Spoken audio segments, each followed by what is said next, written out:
अपना सर कलम करा देंगे, लेकिन तुम्हारे सामने झुकेंगे नहीं।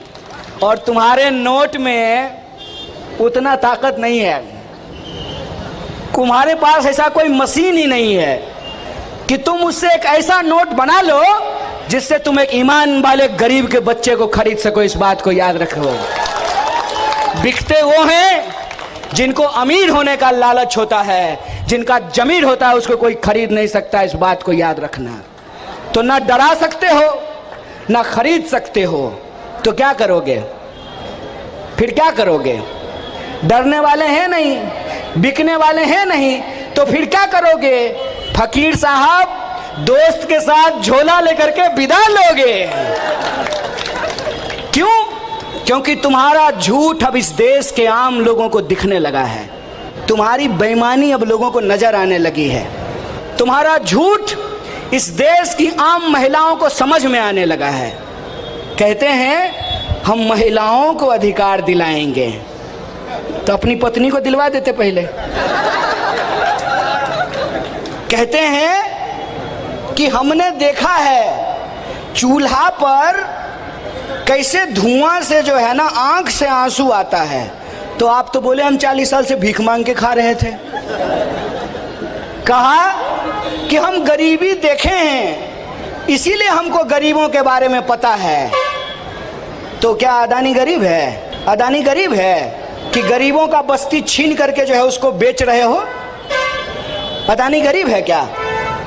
तुम्हारी बेईमानी अब लोगों को नजर आने लगी है, लोगों को यह समझ में आने लगा है कि तुमने किस तरीके से इस देश की सबसे पुरानी पार्टी, इस देश में आप आज कुछ भी देखते हैं, आप एम्स देखते हैं, आप आईआईटी देखते हैं, आप आईआईएम देखते हैं, आप इसरो देखते हैं, आप पार्लियामेंट देखते हैं, आप सड़क देखते हैं, आप संविधान देखते हैं, और यह जो हमारे पुलिस वाले खड़े हैं यहाँ पे, एक एक चीज को भारतीय राष्ट्रीय कांग्रेस ने बनाया। देश की सबसे बड़ी पुरानी पार्टी के खिलाफ एक कैंपेन चलाया, और जो व्यक्ति सबसे ईमानदारी से हमारे आपके जैसे साधारण व्यक्ति के लिए लड़ रहा था उसको बदनाम किया। किस लिए? कि हमारे आंख में धूल झोंक करके, हमको आपस में लड़ा करके जो अंग्रेज हमारे साथ किए थे ना, वही ये हमारे साथ करना चाहते हैं। अंग्रेज क्या करते थे? भारत के लोगों को आपस में लड़ाते थे और यहाँ का धन दौलत लूट करके ब्रिटेन पहुंचाते थे। और ये अंग्रेज के चापलूस क्या कर रहे हैं? जो अंग्रेजों की जासूसी किए हैं इतिहास में, वो क्या कर रहे हैं? वो इस देश के आम लोगों को लड़ा रहे हैं और देश की संपत्ति को अपने दोस्त की तिजोरी में पहुंचा रहे हैं। और यह बात मैं सिर्फ भाषण में नहीं बोल रहा हूं, है हिम्मत तो कोई हमारी इस बात को चैलेंज करके दिखाए। मैं एक सवाल आपके सामने रखा हूं, और यह जो बच्ची खड़ी है ना, यह भी इस बात को समझ जाएगी। कहते हैं कि 5 ट्रिलियन की इकोनॉमी हो गई है। गणित समझ लीजिएगा, दुकानदार भाई आप लोग सब बैठे हुए हैं। 5 ट्रिलियन की इकोनॉमी हो गई है और इनका दोस्त दुनिया का सबसे अमीर आदमी बन गया है। जब देश की अर्थव्यवस्था दुनिया की तीसरी सबसे बड़ी अर्थव्यवस्था बन गई है, तो 80 करोड़ लोग जो 5 किलो अनाज ले रहे हैं वो अमीर हैं कि गरीब हैं? जरा हमको ये समझा दीजिए, बोलिए।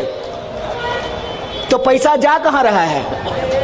80 करोड़ लोग अगर 5 किलो अनाज ले रहे हैं तो वो पैसा कहां जा रहा है? मैं बताता हूं वो पैसा कहां जा रहा है। देश की 99% संपत्ति, 100 में 99%, 100 में 99, 1% आदमी के पास है। मतलब समझे, देश अमीर नहीं हो रहा है, इनका दोस्त अमीर हो रहा है। देश की अर्थव्यवस्था नहीं बढ़ रही है, इनके दोस्त की अर्थव्यवस्था बढ़ रही है। मतलब समझ रहे हैं? आपको रोजगार नहीं मिल रहा है, गृह मंत्री के बेटा को रोजगार मिल रहा है। देखें, बैटिंग कर रहा था ऐसे करके। कैसे कहते हैं ना, सैया भय कोतवाल तो अब डर काहे का। जदि आपंक आम भिडी भल लगा तेब आम चैनल को लाइक, शेयर और सब्सक्राइब करने को जमा भी भूलु नहीं।